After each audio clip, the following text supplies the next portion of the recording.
না কান্না করে না, না না বাবা, আয়াত কান্না করে না, না কান্না করে না।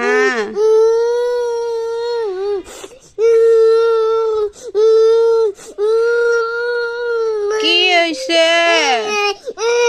না না না। বাচ্চারা যদি এইভাবে সারাক্ষণ কান্না করে তাহলে বলেন যে মায়েদের কি অবস্থা হয়। আসসালামু আলাইকুম। সুন্দর দিনে নতুন আরও একটি ব্লগ ভিডিওতে সবাইকে স্বাগত জানাচ্ছি। আশা করছি সবাই ভালো আছেন।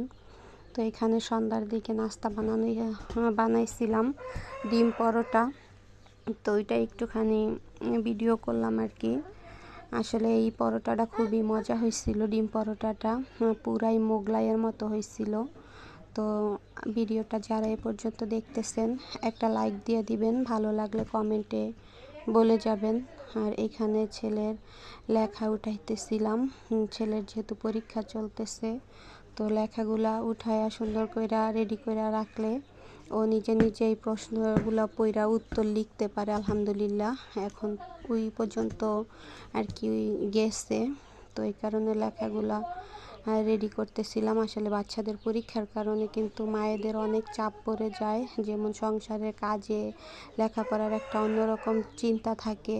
তারপরে ঠিক মতো কোনো কিছু হয় না, যে পরীক্ষাটা বছরের শেষ ভালো হলেই ভালো আর কি। তো এই কারণে লেখাটা উঠাইতেছিলাম।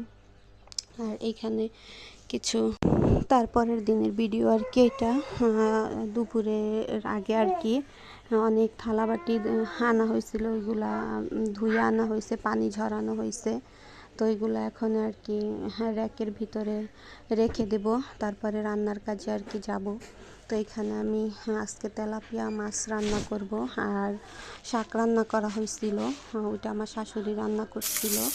তো এই যে মাছগুলো আর কি আমি ভাইজা নিতেছিলাম।